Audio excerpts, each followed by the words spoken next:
Bapak Ibu Saudara-saudara, Shalom, selamat malam, salam sehat, salam sukacita. Apa kabar? Semoga saudara-saudara bahagia selalu. Saudara-saudara ada dalam damai sejahtera Tuhan Yesus Kristus.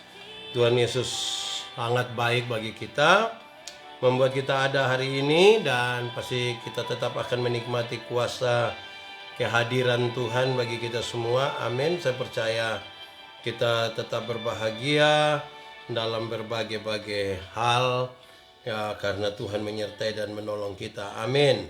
Apa kabar saudara-saudara? Semoga saudara berbahagia. Kalian ngomong apa kabar? Anak saksi. Tuhan memberkati. Shalom. Selamat malam. Apa kabar? Anak Tagadoko. Shalom kakak. Elendetan di Wesapa. Bagaimana kabarnya? Tuhan Yesus baik. Tuhan Yesus menolong kita semua di malam hari ini. Amin, haleluya. Terima kasih banyak yang sudah berkesempatan bergabung malam hari ini. Kita lebih agak sedikit terlambat malam hari ini. Semoga tidak mengurangi sukacita saudara Ribka. Terima kasih banyak Om Yermi Mulik. Shalom, selamat malam. Rince Takaip Anone, terima kasih. Susan Menorote, shalom. Dina Nadine, hormat. Henda Taopan, apa kabar? Like, shalom, selamat malam. Salam sehat. Damai sejahtera selalu buat kita semua. Mama Kori Ukabola di Weba, Serlinda, apa kabar? Terima kasih banyak. Hormat Ellen, Tuhan Yesus memberkati. Om Viko Amalo, hormat. Salam sehat, salam Katri, Tuhan memberkati. Sriwanti, terima kasih. Loisa De Fretes, apa kabar? Salam hormat. Rizky Funiki di Papua, selamat malam. Sophia Tuki Marini, selamat malam. Mulan Kilingguru, Dortia Domingus, salam sehat, salam damai sejahtera. Di jam 10 malam waktu Indonesia Tengah kita baru berjumpa kembali. Semoga saudara-saudara tetap dalam sukacita. Caroline Tillman, apa kabar? Viro Taneo, salam, salam sehat, salam damai sejahtera. Kita bisa bergabung bersama kembali malam hari ini dalam sukacita. Di malam penuh berkat ini semoga saudara berbahagia. Ibu Rita Jari, salam, selamat malam. Apa kabar? Salam sehat, damai sejahtera selalu. Esmel Kibro, salam. Ice, salam. Vigo Wakilulu, apa kabar? Umbu Mika, Mersis Bay, salam. Salam hormat, damai sejahtera selalu buat kita semua. Saya menyapa kita Janet Uli yang baru pertama kali bergabung, selamat malam. Yolanda Siobolan Ratu Kole, apa kabar? Natala LCB, Mampendeta Diana Funu di Momere, apa kabar? Salam, salam sehat, salam damai sejahtera. Mama Clemens Cole di Malang, apa kabar? Selamat malam. Joyce Leliuri, salam. Kemana kabar? Semoga baik. Lena Mak Ulu, salam. Salam sehat dari Momere kok. Kami salam balik dari Kupang untuk yang di Momere.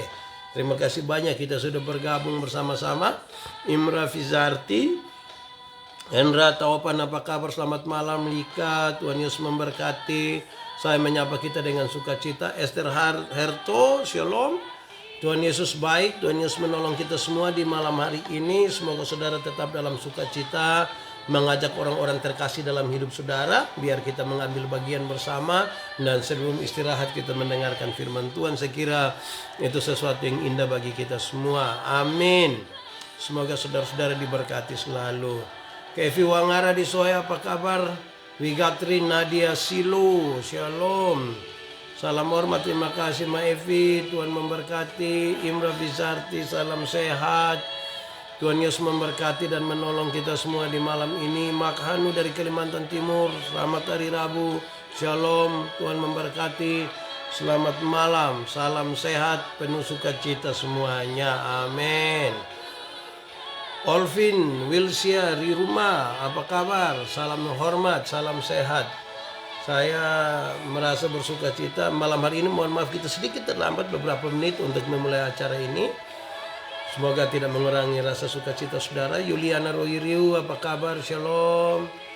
Terima kasih banyak sudah bergabung. Ance, apa kabar? Shalom. Obi Kupang, shalom. Edo Doke, apa kabar? Tuhan Yesus memberkati, Tuhan Yesus menolong. Marsawati Foy, shalom. Terima kasih banyak sudah bergabung. Salam hormat, damai sejahtera. Tuhan Yesus memberkati. Salmon Rantelino, apa kabar? Salam sehat. sukacita selalu. Terima kasih sudah menjadi bagian bersama kami di malam penuh berkat, malam penuh sukacita. Tuhan Yesus baik. Stephen Pung, apa kabar? Shalom Rishe, terima kasih sudah bergabung. Tuhan Yesus baik, Tuhan Yesus menolong kita semua di malam sukacita ini. Wiji Dima, apa kabar? Shalom, salam sehat, salam damai sejahtera. Tuhan Yesus memberkati, Tuhan Yesus menolong. Jayanes Rabi dari Manado, apa kabar? Selamat malam. Tuhan Yesus baik, Tuhan Yesus menolong kita semua. Mari berbagi link ini kepada sahabat saudara kita yang lainnya.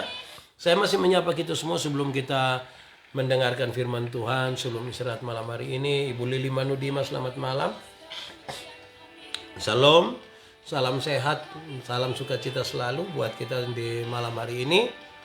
Seni Luik, apa kabar? Salam sehat buat semua kita, semua sahabat. Tuhan Yesus baik, Tuhan Yesus memberkati kita. Apa kabar?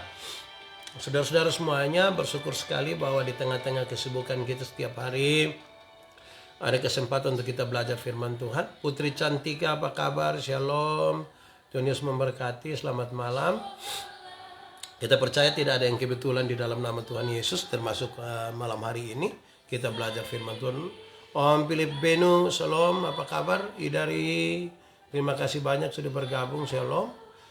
Irdarihi, shalom. Lalu bersamaan masuknya. Debitel Dolusi, shalom. Apa kabar? Tuhan Yesus memberkati kita di malam sukacita ini, malam penuh berkat ini. Semoga saudara tetap dalam keadaan baik-baik saja, sehat selalu. Adolf Ambalabi, salam sehat. Bagaimana kabar di Depok, Jawa Barat? Semoga dalam sukacita dan penuh pengharapan selalu di dalam Tuhan. Ibu Rita Sukamto Lantu di Jogja, apa kabar? Shalom. Terima kasih buat dukungannya bagi kami. Natalia Deborah, apa kabar? Shalom. Keling Sinta, Arni, shalom, Tuhan Yesus memberkati. Terima kasih sudah menjadi bagian kami. Rambu Dewi Neparasi, terima kasih banyak. Mel Baitanu dari Jakarta, salam hormat dari Kupang. Nijo, shalom, apa kabar? Salam sehat, salam damai sejahtera, dan segera setelah lagu ini kita akan mendengarkan firman Tuhan. Pastikan kita ada dalam keadaan yang terbaik dalam sukacita bersama dengan Tuhan. Dalam situasi seperti apapun, jangan pernah mau jauh dari Tuhan, karena Dia pasti menolong kita. Hormat buat kita semua. Yang baru pertama kali bergabung, selamat malam, selamat datang. Salam sehat buat kita semua. Tuhan Yesus memberkati. Mari berbagi link ini kepada sahabat saudara yang lain. Rolin Kota Dia, shalom anak. Apa kabar? Salam sehat. Tuhan Yesus memberkati ya. Salam damai sejahtera selalu. Tuhan Yesus baik, Tuhan Yesus menolong kita semua. Amin. Puji Tuhan kita bisa bersama-sama di malam hari ini. Kita siapkan hati kita semuanya. Douglas, apa kabar? Selamat malam. Hendrina Sudiarso Log di Jakarta, salam hormat. Adolf Ambalabi, terima kasih. Salam hormat. Arianus Ulutili, apa kabar? Damai sejahtera selalu. Tuhan Yesus memberkati. Marta Ngongo, shalom. Salam hormat. Tuhan Yesus baik. Tuhan Yesus memberkati kita semua. Amin. Di jam 10 malam ini, waktu Indonesia Tengah, ini sudah waktu yang cukup larut malam. Karena teman-teman yang ada di berbagai-bagai tempat di Indonesia Timur sudah sangat larut. Gita Tukaluji, apa kabar? Selamat malam. Tuhan Yesus memberkati. Salam sehat. Terima kasih. Bagi yang sudah bergabung, Tuhan Yesus baik. Tuhan Yesus telah menolong kita semua memberi waktu ini. Flora Bani, apa kabar? Selamat malam. Tuhan Yesus memberkati kita di malam sukacita ini. Debitel Dolusi, amin. Terima kasih banyak doa dan dukungan dari Bapak Ibu semua. Juliana Pingaklino, apa kabar? Selamat malam. Reni Betty, shalom. Tuhan Yesus memberkati. Salam sehat. Salam damai sejahtera selalu. Arni, selamat malam. Alfred Matinja, selamat malam. Shalom. Salam hormat buat kita semua yang sudah berkesempatan bergabung. Dan segera setelah lagu ini kita akan belajar dari firman Tuhan. Kita akan mendengarkan firman Tuhan. Semoga saudara-saudara dalam kondisi yang sangat baik, sangat siap. Lia Febrianti, selamat malam. Shalom. Jangan lupa berbagi link ini juga kepada sahabat saudara yang lainnya, biar kita sama-sama bisa belajar dari firman Tuhan sebelum kita istirahat malam hari ini. Amin. Semoga saudara-saudara dalam sukacita ya. Nah, sepanjang malam-malam ini. Terima kasih banyak. Shalom Ibu Juliana, Pingak Lino. Salam Om Boni. Tuhan Yesus memberkati. Amin. Nela Sweet Love, selamat malam, apa kabar? Salam hormat, sukacita dan damai sejahtera. Feby Dami, apa kabar? Imelda Boy Mata, kakak, selamat malam. Johanna Welmince, shalom, salam sehat, salam damai sejahtera selalu, amin. Puji nama Tuhan.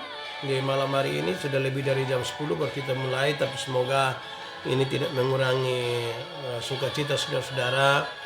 Tito Pamahu, shalom, selamat malam, Tuhan Yesus memberkati. Salam sehat, damai sejahtera buat kita semua, amin. Dan saya kira setelah lagu ini kita akan belajar dari firman Tuhan. Pastikan kita dalam keadaan baik. Irma Tabe, shalom dari Mataram, apa kabar? Salam hormat, salam damai sejahtera. Terima kasih. Yunce Uli, shalom, selamat malam. Tito Pamahu, Putri Cantika, terima kasih banyak. Salam hormat, Tuhan Yesus memberkati.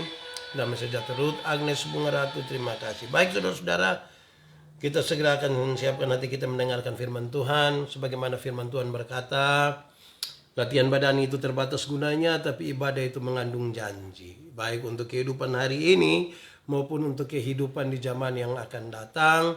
Dan karena itu kita percaya dalam persekutuan dengan Tuhan, jerih payah kita tidak akan sia-sia.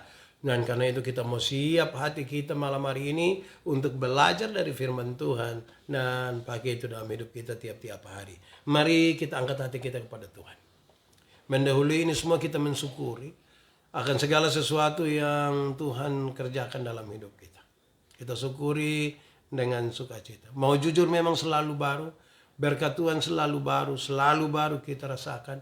Bahkan tidak terhitung banyaknya. Dan karena itu perlu kita menyatakan syukur kita dengan betul-betul hati yang penuh dengan sukacita. Tetapi sadar bahwa kita orang-orang berdosa, kita orang-orang yang penuh dengan kesalahan, kelalaian. Mari kita merendahkan diri di hadapan Tuhan. Kita mengaku dosa kita dan memohon pengampunan daripada Tuhan. Saya kira itu menjadi yang terbaik buat kita semua. Kita siapkan hati kita.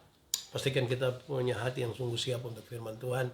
Biarlah kita menjadi tanah yang subur. Ketika firman diberitakan, dia akan bertumbuh dan berbuah di dalam hidup kita tiap-tiap hari. Puji Tuhan, mari kita angkat hati dan kita berdoa. Bapa di dalam nama Yesus, terima kasih untuk kesempatan bahagia ini. Kami boleh bersekutu di ruang virtual ini, belajar dari firman Tuhan, dan sungguh biar ini akan memberkati kami semua. Kami minta Tuhan jauhkan kami dari berbagai-bagai penggoda pencobaan, biar dalam damai sejahtera-Mu kami belajar firman Tuhan. Terima kasih banyak Tuhan, Engkau sangat baik. Jauhkan semua penggoda pencobaan ya Bapa. Kami rindu pada firman-Mu. Berfirmanlah bagi kami Tuhan. Di dalam nama Yesus firman yang hidup itu kami berdoa. Amin. Bapak Ibu saudara-saudara yang dikasihi dalam Tuhan Yesus, shalom, selamat malam, salam sehat, salam sukacita buat kita semua. Apa kabar? Semoga saudara berbahagia dan bersukacita selalu di malam hari ini. Di kesempatan sukacita kita malam hari ini, sebagaimana janji saya kepada saudara semua, mau 7 hari ke depan ini kita akan belajar dari 7 jemaat di Asia Kecil. Tadi malam kita sudah berbicara tentang jemaat di Efesus, dan hari ini kita akan melanjutkan membaca Wahyu pasal 2 ayat 8 sampai ayat yang ke-11. Wahyu pasal 2 ayat 8 sampai ayat ke-11 kepada jemaat yang kedua, yaitu kepada jemaat di Smyrna. Kepada jemaat di Smyrna. Dan tuliskanlah kepada malaikat jemaat di Smyrna. Inilah firman dari yang awal dan yang akhir, yang telah mati dan hidup kembali. Aku tahu kesusahanmu dan kemiskinanmu, namun engkau kaya. Dan fitnah mereka yang menyebut dirinya orang Yahudi tetapi yang sebenarnya tidak demikian. Sebaliknya mereka adalah jemaat iblis. Jangan takut terhadap apa yang harus engkau derita. Sesungguhnya iblis akan melemparkan beberapa orang dari antara kamu ke dalam penjara supaya kamu dicobai. Dan kamu akan beroleh kesusahan selama 10 hari. Hendaklah engkau setia sampai mati. Dan aku akan mengaruniakan kepadamu mahkota kehidupan. Siapa bertelinga, hendaklah ia mendengarkan apa yang dikatakan Roh kepada jemaat-jemaat. Barang siapa menang, ia tidak akan menderita apa-apa oleh kematian yang kedua Terpujilah nama Tuhan. Amin. Saudara-saudara, demikian pembacaan firman buat kita. Yang berbahagia adalah setiap orang yang mendengar firman, memelihara, dan melakukan dalam hidup setiap hari. Shalom. Salam sehat, salam sukacita, salam damai sejahtera buat kita semua, saudara. Dari Pastori 2 Gemit Anugerah Nekoten 1 di Jalan El Tahri di Kupang. Kami menyampaikan bersama-sama teman-teman TYM, salam hormat bagi kita semua. Semoga saudara-saudara diberkati, saudara-saudara dalam keadaan baik-baik saja, saudara-saudara betul-betul sementara dalam sebuah keadaan tidak terlepas dari Tuhan, dan saudara mensyukuri itu semua. Di kesempatan saat ini memulai khotbah tentang jemaat di Smyrna. Setelah kita memahami kemarin jemaat di Efesus, sekarang di jemaat di Smyrna, saya ingin memulai mengatakan begini, saudara, bahwa ternyata saudara-saudara bahwa tekanan-tekanan secara serius kepada orang Kristen bukan saja baru terjadi 1-2 hari ini. Sudah sejak awal, ketika gereja mulai ada, jemaat-jemaat mulai terbentuk, tekanan-tekanan sosial, tekanan-tekanan politik begitu kuat. Dan karena itu sudah terjadi cukup lama. Tapi saya kira gereja menemukan satu kalimat yang luar biasa. Umat-umat percaya menemukan kalimat ini. Makin dibakar, makin merambat. Makin dihambat, dia makin tinggi. Dan itu sesuatu yang tidak bisa dipungkiri sampai hari ini. Karena itu saudara-saudara, kita akan belajar sesuatu dari jemaat ini. Sekaligus juga memberi jawaban bagaimana ketika kita berhadapan dengan berbagai-bagai tekanan, fitnahan terhadap orang-orang Kristen. Orang-orang percaya hari ini, bagi para pemimpin gereja dan lain sebagainya. Ketika berhadapan dengan berbagai-bagai tantangan dan fitnahan dari orang-orang yang tidak percaya kepada Tuhan. Saya kira itu sebuah kenyataan serius yang mestinya kita sikapi dengan baik. Dan kita belajar dari jemaat mula-mula ini, yaitu di Smyrna. Saudara-saudara, hal ini penting karena kita jangan pikir ketika kita ada dalam masalah bergereja, beriman, masalah ketika ada pekabaran Injil terjadi di mana-mana, kita jangan pikir ini masalah hari ini masalah sekarang. Penolakan terhadap kekristenan bukan saja baru terjadi hari ini, sudah sejaklah. Dan hari ini saya mau ajak kita untuk melihat 1-2 hal ini. Kepada jemaat di Smyrna, mari kita lihat bersama-sama informasi-informasi kecil ini. Smyrna adalah kota yang indah, saudara-saudara. Kota yang baik sekali, disebut sebagai mahkota Asia, disebut sebagai bunga Asia. Sebutan yang saya kira cukup baik. Kalau dia mahkota, dia bunga, pasti indah. Di Asia kota ini kota yang luar biasa. Dia didandani dengan cukup baik. Dia kota yang pantas dan layak untuk kita ada dan foto-foto di sana. Saya bayangkan kalau seandainya kota ini ada hari ini dan kita berkesempatan ke Smyrna, kita punya memori semua full dengan foto-foto karena dia kota yang indah, disebut sebagai mahkota di Asia dan bunga di Asia. Saudara-saudara, kenapa kota ini begitu baik? Kenapa kota ini begitu indah? Karena dia dibangun dengan perencanaan yang baik. Dia dibangun dengan perencanaan yang baik. Jadi setelah rencana dengan baik, mereka mulai bekerja mungkin penuh dengan tahapan-tahapan, tetapi dengan target-target yang jelas, tidak bongkar sana, bongkar sini, kerja lagi, bongkar lagi, kerja lagi, bongkar lagi, bukan itu. Tetapi sudah terencana dengan baik. Rupa-rupanya memang segala sesuatu yang terencana dengan baik, diatur dengan baik, termasuk juga pelayanan. Kalau diatur dengan baik, terencana dengan baik, dan kita betul-betul setia dan mau berkomitmen serta konsisten, saya kira dia akan menjadi baik dan menjadi sesuatu yang indah.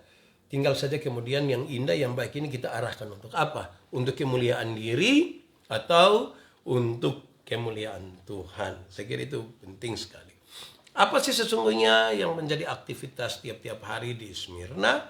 Tercatat dengan baik saudara bahwa di Smyrna itu cukup hebat di dalam perdagangan. Ekonominya pasti bagus. Kota ini sekali lagi adalah kota yang indah karena mendapat julukan yang luar biasa. Dia mahkota Asia, dia bunga Asia. Ini sudah sangat baik. Kota ini penuh dengan disebut sebagai tempat di mana ada kehormatan politik yang luar biasa di sana. Perkembangan agama dan sekaligus kebudayaan itu cukup baik di sana. Jadi secara singkat ingin disebutkan bahwa di Smyrna Mereka hebat dalam perdagangan, keindahan, kehormatan politik, agama, dan kebudayaan. Ini saya kira sudah mencakup keseluruhan dari kehidupan orang-orang pada waktu itu. Lalu persoalan kita ada di mana? Kalau memang ini sudah kemudian menjadi sesuatu yang harusnya sudah memberi jawab terhadap banyak sekali hal yang paling dicari oleh dunia masa kini dan oleh orang-orang sekarang. Smyrna itu dalam kondisi yang sudah sangat baik tadi. Dia kota yang hebat dalam perdagangan, keindahan, kehormatan politik, agama, dan kebudayaan. Ternyata Smyrna ini adalah kota yang pertama kali dibangun sebuah kuil Dewi Roma. Sebuah kuil Dewi Roma dibangun di sana. Saudara bayangkan kalau Dewi Roma dibangun, ini berarti mestinya mulai harus ada penyembahan di sana untuk menyatakan percaya mereka kepada Dewi Roma. Padahal saudara-saudara, sebagaimana Efesus, Smyrna ini juga disebut sebagai kota yang bebas. Tadi malam disebutkan kepada kita bahwa kota yang bebas itu artinya karena mereka menunjukkan kesetiaan mereka kepada Roma. Karena kesetiaan itu maka kepada mereka diberikan kesempatan untuk mengatur pemerintahannya sendiri. Bukan saja mengatur pemerintahannya sendiri, tetapi tidak ada penempatan tentara-tentara Romawi di sana. Karena itu mereka sesungguhnya sudah baik. Tapi kemudian dibangun ini kuil Dewi ini yang menjadi sebuah masalah, saudara-saudara. Yang menarik, saudara-saudara, di situ adalah orang-orang Yahudi di Smyrna itu sebenarnya cukup banyak. Orang-orang Yahudi di Smyrna itu sebenarnya cukup banyak. Bahkan mereka adalah orang-orang yang punya pengaruh yang serius. Mereka berpengaruh luar biasa. Saudara lihat sekarang. Sebenarnya kota yang sudah bagus ini, di sana juga ada orang Yahudi. Sebenarnya yang pada prinsipnya mereka sudah mengenal Allah Abraham, Ishak, dan Yakub. Mereka ada di sana, tetapi bagaimana peran-peran mereka ini harus menjadi sesuatu yang perlu kita renungkan kembali kehidupan kita. Sebab memang kadang-kadang kita ada pada posisi pemegang kebijakan, tetapi belum tentu kemudian kebijakan-kebijakan kita memberi warna yang baik bagi perkembangan iman Kristen di satu tempat di mana kita ada. Dan karena itu saudara, saya kira ini hal yang serius. Ada satu hal yang saya kira ini menjadi hal yang sangat diingat dari masa ke masa. Satu hal yang tidak terlupakan dan ini menjadi kesaksian para martir adalah bahwa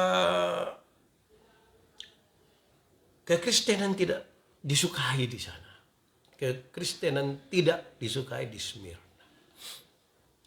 Itu dibuktikan dengan satu hal yang tadi saya bilang tidak bisa dilupakan, yaitu uskup mereka, Uskup Polikarpus, mati di Smyrna. Uskup Polikarpus ini menjalani masa sebagai orang percaya yang teraniaya di sana. Kalau kita membaca sedikit kisahnya itu menarik sekali, saudara. Tiba-tiba orang berteriak karena mereka dipandang sebagai ateis. Maka orang berteriak bahwa hancurkan para ateis, hancurkan para ateis. Tangkap uskup mereka. Tangkap Polikarpus. Dalam situasi yang seperti itu, Polikarpus sebenarnya sempat melarikan diri. Tetapi upaya pelarian diri dan persembuhannya tidak berlangsung lama. Ada seorang murid, ada seorang yang biasa mengikutinya berkhianat dan menyampaikan berita kepada tentara-tentara, polisi-polisi yang mengejar Polikarpus. Lalu bagaimana ketika para serdadu ini pergi dan mau menangkap dia? Yang menarik adalah pesan Polikarpus kepada murid-muridnya, kepada pengikutnya. Dia kasih tahu, tolonglah beri makan. Jadi orang datang tangkap dia ini. Dia kasih tahu dia pun orang-orang, tolonglah beri makan kepada mereka yang mau menangkap aku. Kasih mereka makan. Terus layani apa saja yang menjadi kemauan mereka. Mereka minta apa, kasih. Kasih saja. Perlakukan yang baik. Hanya ada satu permintaan dari Polikarpus. Satu permintaan dari Polikarpus itu adalah biarkan dia berdoa 1 jam dulu kepada Tuhan. Biarkanlah dia berdoa 1 jam kepada Tuhan. sebuah pertimbangan, sebuah sikap yang menurut saya sangat luar biasa, berhadapan dengan kematian di depannya. Dia minta berdoa, melihat kebaikan dari Polikarpus ini, saudara. Tidak ada satu orang pun yang tega melihat kematian Polikarpus. Tidak ada yang tega, termasuk kepala polisi yang memimpin itu. Tidak. Dalam perjalanannya itu, kepala polisi ini bilang kepada Polikarpus, "Bapak, terlalu susah kau untuk mengaku. Terlalu susah untuk menyatakan dari mulutmu bahwa Kaisar itu adalah Tuhan dan menyembah Dia. Terlalu susah kok. Kalau Bapak sebut itu kan Bapak selamat. Bapak sebut itu Bapak hidup." Saya kira kalimat Polikarpus ini paling dihafal oleh banyak orang yang suka mencari tahu tentang para martir. Polikarpus menjawab, 86 tahun saya melayani Dia. Dia tidak pernah mengecewakan saya. Lalu apakah hanya untuk itu saya harus berkhianat kepadanya? Saudara bisa bayangkan sebuah pernyataan seperti itu. Saya kira itu agak sulit. Saya berulang-ulang membayangkan kalau itu terjadi pada diri saya sekalipun, yang tiap hari berkhotbah. Belum tentu saya bisa melakukan itu. Kecuali kalau sampai bisa jadi, itu pasti hanya kekuatan yang daripada Tuhan. Tidak mungkin dari saya. Dan saya kira itu juga yang terjadi pada Polikarpus waktu itu. Hal terlalu ajaib. Mungkinkah itu masih ada di tengah-tengah kita? Saya kira iya. Saya sementara mendampingi satu orang.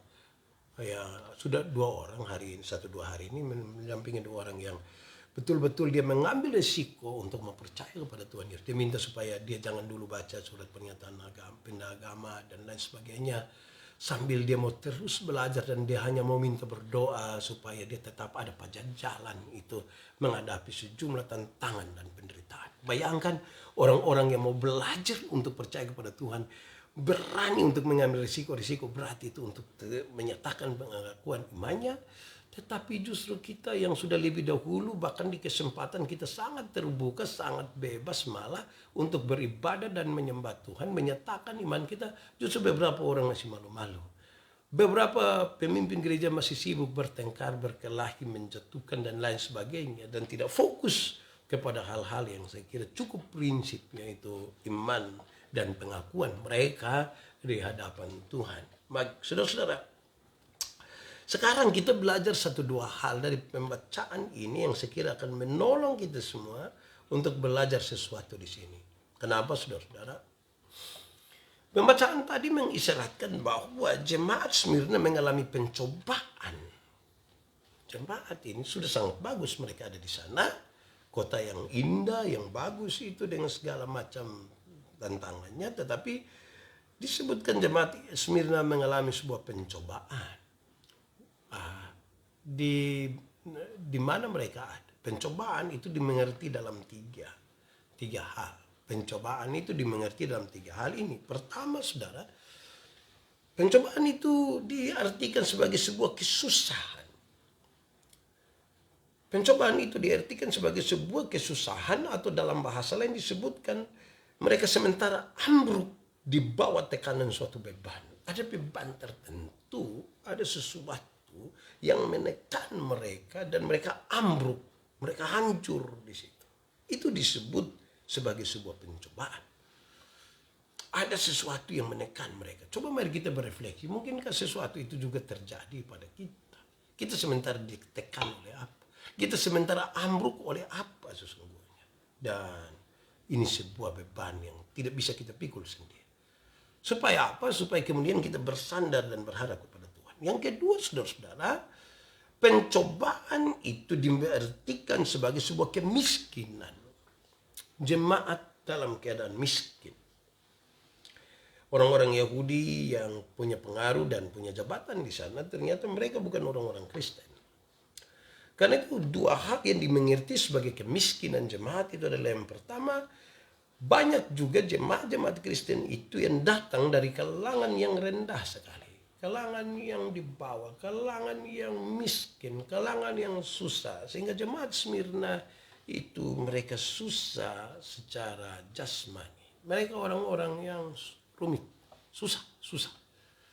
Tetapi juga mereka dimiskinkan. Mereka dimiskinkan oleh apa? Oleh para pemimpin, Hanya karena soal iman mereka. Memang mau percaya Tuhan itu ada resiko-resiko. Kadang-kadang ya kita sulit menang proyek juga karena mau percaya Tuhan. Dan itu terjadi waktu itu di sana. Yang ketiga, saudara-saudara, pencobaan itu dimengerti sebagai pemenjaraan, penjara. Pencobaan dilihat sebagai penjara, dan di waktu mereka itu penjara dimengerti dalam dua hal yang saling berkaitan sekali, yaitu yang pertama, penjara dimengerti sebagai dihukum masuk penjara. Dihukum masuk penjara, saya kira jelas. Tetapi yang kedua, dalam hukuman itu, saudara, di dalam dunia kuno, penjara adalah awal dari sebuah kematian. Penjara itu awal dari sebuah kematian karena dia akan digiring sampai kepada kematian. Masuk penjara sama dengan mati. Karena kita akan terus dibawa sampai mati. Dan ini jemaat sementara berhadapan dengan pencobaan ini. Ini berat, saudara. Ini rumit sekali. Tetapi mari kita membaca. Kita menemukan, saudara-saudara, apa sih sesungguhnya membuat ini terjadi? Ada penghasut-penghasut. Ada orang yang bermuka dua, suka menghasut, suka bikin runcing tambah masalah. Dan siapakah mereka? Mereka itu adalah orang-orang Yahudi. Mereka itu adalah orang-orang penghasut yang menghasut para pejabat untuk memusuhi para pengkhotbah Kristen. Termasuk Polikarpus. Mereka menghasut ini orang-orang supaya jangan percaya pada orang-orang Kristen, jangan percaya pada kata-kata orang Kristen. Wah, ini memang sesuatu yang mengerikan. Jadi saudara-saudara, memang kadang-kadang kita mau berkhotbah ini juga, kemudian akhirnya ambil langkah untuk mengenakan telinga. Atau kalau kita diterima, bisa saja seenak hati kita bicara. Jangan sampai kita tidak menyampaikan apa yang Tuhan mau sampaikan. Kita lagi menyampaikan apa yang kita mau sampaikan dan mengklaim seolah-olah itu yang Tuhan mau sampaikan. Penghasut-penghasut itu rupa-rupanya berhasil, saudara, untuk mempengaruhi banyak pemimpin waktu itu untuk membenci dan memusuhi para pengkhotbah Kristen, memusuhi dan membenci orang-orang percaya waktu itu. Dan beberapa waktu yang lalu pernah saya sampaikan kepada saudara, fitnahan yang dipakai untuk menghasut itu ada kira-kira 6 fitnahan. Ini jemaat yang ada di sana. Pertama, saudara, fitnah mereka yang pertama adalah orang Kristen itu kanibal. Orang Kristen itu suka makan daging manusia. Karena mereka mendengar bahwa ada kalimat-kalimat yang sering diucapkan, inilah tubuh yang dipecahkan bagi kamu. Inilah darahku yang dicurahkanlah bagi kamu. Perbuatlah setiap kali kamu meminumnya, setiap kali kamu makan, sebagai peringatan akan aku. Mendengar itu terus, maka mereka difitnah. Ini orang dong, ini kanibal. Mereka suka makan daging manusia. Maka hasutan mereka itu diterima. Memang kenapa diterima? Memang dasarnya kan tidak terlalu perhatian. Yang kedua, memang dasarnya membenci. Kalau sudah membenci, sudah tidak terlalu perhatian dan lain sebagainya. Oh, itu tambah rumit itu. Itu apa saja yang masuk di telinga jadi. Dan itu yang dialami. Fitnahan itu. Berat ya. Saudara masih ada waktu untuk menjelaskan. Kedua, orang-orang Kristen disebut sebagai kelompok yang melakukan pesta seks secara bebas. Pesta seks. Kenapa? Karena mereka ada di dalam perjamuan. Perjamuan itu perjamuan kasih. Mereka bersama-sama. Dan karena itu maka sejumlah orang yang menghasut mengatakan bahwa mereka setiap kali bertemu itu mereka melakukan pesta-pesta seks. Mereka mungkin akan bertukar pasangan di sana. Mereka akan melakukan berbagai hal yang, sadisnya ini apa ya? Ini fitnah. Berat juga itu. Berat itu. Yang ketiga, saudara-saudara, kekristenan dianggap telah memisahkan dan menghancurkan keluarga-keluarga. Kenapa? Karena bagi mereka keluarga-keluarga ini ada baik-baik saja. Tapi mulai datang ini kekristenan, 1-2 orang di dalam keluarga mulai terima Yesus, maka membuat keluarga mulai pecah belah ini. Ini gara-gara kekristenan ini. Kekristenan telah menghancurkan kekerabatan keluarga. Kekristenan telah menghancurkan relasi-relasi persaudaraan. Menurut mereka begitu. Menjaga relasi persaudaraan bagi mereka lebih penting daripada keputusan-keputusan penting untuk beriman kepada Tuhan. Kompromi itu menurut mereka jauh lebih baik daripada mengambil keputusan-keputusan penting. Saya takut saudara-saudara, ada satu waktu di mana kebenaran kita tidak mampu untuk mengatakannya karena kita sangat kompromi dengan satu dua hal yang logis, yang sangat masuk akal. Nah, berikut saudara-saudara. Para penyembah berhala waktu itu menuduh orang Kristen sebagai ateis. Kenapa?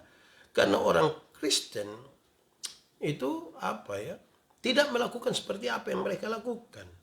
Penuduh tidak paham tentang penyembahan tanpa patung-patung. Bagi mereka, menyembah itu mesti ada sesuatu, patung atau apa begitu supaya bisa menyembah kepada Tuhan. Lalu, orang-orang Kristen kan tidak pakai itu. Dan bagi mereka, ini manusia dong, ini ateis. Entah siapa yang mereka percaya. Dan seterusnya.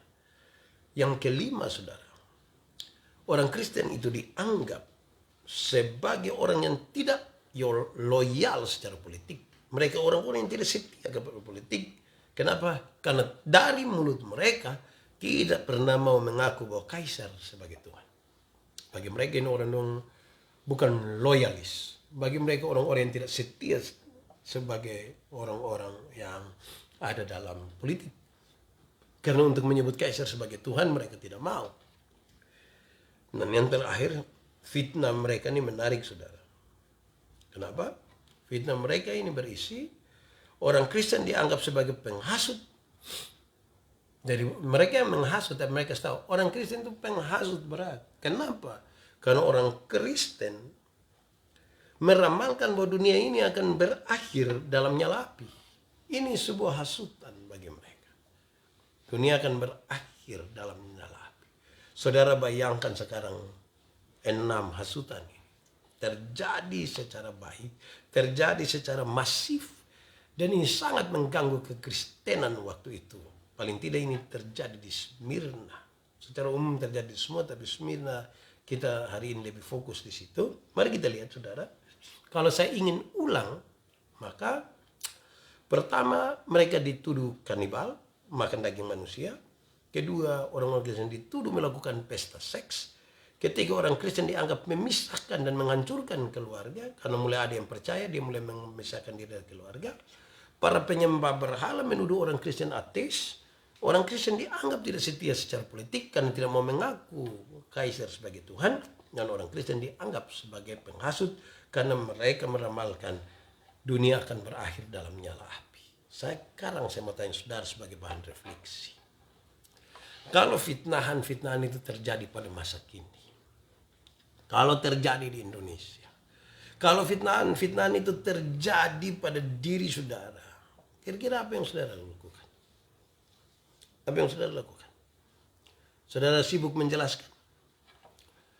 Saudara sibuk untuk pembentukan opini dan lain sebagainya? Kalau itu terjadi hari ini, kepada orang-orang yang percaya kepada Tuhan, difitnah sebagai kanibal, difitnah sebagai orang dan kelompok yang melakukan pesta seks, dianggap sebagai penghancur keluarga, penyembah berhala yang mereka dianggap sebagai ateis, mereka dianggap sebagai tidak setia secara politik, dan juga disebut sebagai penghasut kan meramalkan dunia akan habis dalam nyala api. Kalau saudara mengalami itu hari ini di Indonesia, di NTT atau di tempat di mana saudara ada, apa sih yang menjadi perhatian saudara? Belajar dari jemaat di Smyrna ini menarik. Dalam konteks ini saudara, pembacaan tadi ini sangat baik. Kristus adalah yang awal dan yang akhir. Itu yang mereka lakukan. Pengakuan bahwa Kristus adalah yang awal dan yang akhir menciptakan, memelihara, membawa, menuntun, menyertai, dan segala macam dalam perjalanan bersama dengan Kristus itu dari awal sampai akhir. Itu yang ingin mereka nyatakan, itu yang ingin mereka pegang, itu yang tetap menjadi pengakuan mereka, itu yang memberi daya dorong kepada mereka untuk tetap ada. Tuhan sekali lagi, Tuhan.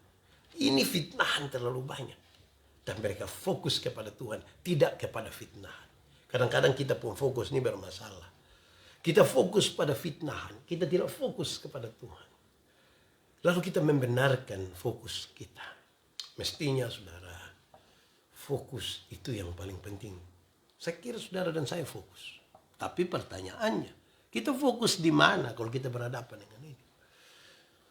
Gelar-gelar Tuhan Yesus ini disebutkan sangat relevan di kondisi di mana mereka mengalami 6 fitnahan yang serius itu. Pertama, Kristus adalah yang awal dan yang akhir. Pada mulanya adalah firman. Firman itu bersama-sama dengan Allah. Firman itu adalah Allah. Dia yang awal itu. Dia juga yang akhir. Tidak boleh kita memulai dengan Tuhan dan mengakhirinya dengan yang lain. Kalau mau berjalan dengan Tuhan, berjalan dari awal sampai akhir. Tidak boleh setengah-setengah. Tidak boleh berhenti di tengah jalan. Tidak boleh ada satu hal pun yang kemudian memisahkan kita dari kasih Kristus. Dari yang awal sampai yang akhir. Tidak boleh. Berhadapan dengan sejumlah hal itu. Fitnahan-fitnahan yang serius. Upaya-upaya sistematis dan masif. Dari pemerintah, dari para penghasut, dari para pejabat. Hanya bisa disikapi dengan cara ini. Menanamkan nilai yang sungguh. Kristus adalah awal dan yang akhir. Tidak terbeli, tidak tergantikan. Tadi sebuah kisah di Smyrna tentang Polikarpus telah menginspirasikan kepada kita, kepada orang-orang semua yang percaya pada Tuhan. Ini tetap setia di dalam Tuhan. Fokus di situ. Saudara tidak usah fokus di barang lain. Saudara tidak bisa paksa orang yang tidak percaya Tuhan Yesus untuk percaya hanya dengan saudara-saudara berargumentasi. Karena belum pernah ada manusia menobatkan manusia. Tuhan menobatkan manusia. Kita menyampaikan selesai, cukup. Tapi fokus kita kepada Kristus, awal dan akhir. Itu mesti masuk, itu mesti dipercaya, itu mesti dibangun, itu mesti betul-betul menjadi kekuatan dalam hidup kita. Yang kedua, saudara-saudara, Kristus adalah Tuhan yang telah mati dan hidup kembali. Itu yang mereka isi. Kristus bukan saja disebut sebagai yang awal dan yang akhir. Tetapi yang kedua ini menarik. Yang mereka isi berhadapan dengan tantangan-tantangan itu. Kesusahan-kesusahan itu. Pencobaan-pencobaan itu. Fitnahan-fitnahan itu. Yang mereka isi adalah Kristus adalah Tuhan yang telah mati dan hidup kembali. Dia mati untuk apa? Kan itu harus diisi. Dia mati karena dosa-dosa saya dan saudara. Dia mati untuk menebus kita. Dia bangkit kembali supaya kita yang mati bangkit bersama-sama dengan dia, hidup bersama-sama dengan dia. Dan di mana dia ada, di situ kita ada. Dia ada di sorga dan kita bersama-sama dengan dia. Sesuatu yang sangat indah mestinya, yang menjadi kekuatan bagi kita untuk terus maju. Itu mesti menjadi fokus kita. Pertanyaan reflektif kita, saudara, hari ini adalah, saudara lagi fokus di mana, saudara? Saudara lagi sibuk dengan seluruh kesibukan saudara dan kemudian kurang fokus di hal ini. Mungkin kan kita terlalu aman dalam sebuah situasi hari ini. Atau kita rasa bahwa Tuhan begitu diam dan tidak mampu melakukan sesuatu bagi kita. Kan untuk dua hal ini, Kristus awal dan akhir, Kristus Tuhan yang mati dan hidup kembali. Kan itu butuh sebuah percaya, sebuah keyakinan. Saudara mendasarkan keyakinan itu pada apa?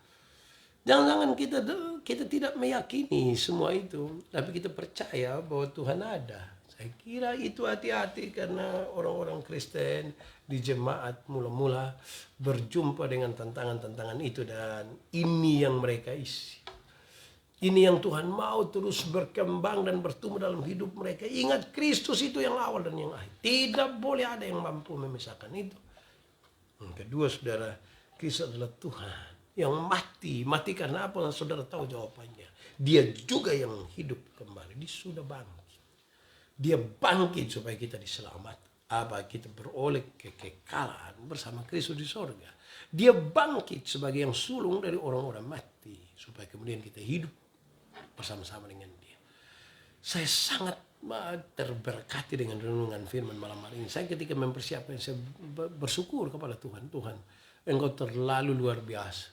Karena itu biar itu menjadi daya dorong bagi kita semua, bagi saya, bagi saudara. Jangan lupa besok malam kita jumpa lagi di jemaat yang ketiga. 7 jemaat kita kasih selesai di 7 hari sepanjang kemarin sampai beberapa hari ke depan. Tuhan memberkati kita. Mari kita tunduk kepala di hadapan Tuhan. Kita berdoa. Bapa, di dalam nama Yesus, terima kasih banyak Engkau mengajarkan kepada kami hal-hal yang luar biasa. Berhadapan dengan berbagai-bagai tantangan dan pencobaan sebagai orang percaya, fitnahan dan berbagai-bagai upaya penghancuran terhadap kekristenan dan iman. Tetapi Tuhan mau supaya tetap di dalam kami bertumbuh pengakuan Yesus Kristus adalah yang awal yang akhir. Yesus adalah Tuhan yang mati dan hidup kembali. Dia telah menebus dan menyelamatkan kami. Kami percaya Tuhan, ini barang yang terlalu mahal. Kalau mati hidup saja Tuhan berani buat bagi kami, apalagi penderitaan ringan yang kami alami. Tuhan akan memberikan penghiburan, Tuhan akan memberikan kesembuhan, Tuhan akan memberikan keselamatan, Tuhan akan memberikan kepastian, Tuhan akan memberikan iman pada kami. Terima kasih banyak Tuhan. Sertai kami dalam istirahat kami malam hari ini. Terima kasih Bapa, Engkau dahsyat bagi kami. Terpujilah namamu. Kami berdoa untuk malam penuh berkat besok, Tuhan memberkati. Sekalian kami biar sungguh akan menjadi sukacita bersama. Di dalam nama Yesus kami berdoa. Amin. Bapak Ibu Saudara, demikian firman Tuhan malam hari ini. Semoga menjadi kekuatan bagi kita semua. Tetap semangat di dalam Tuhan, jangan ragu.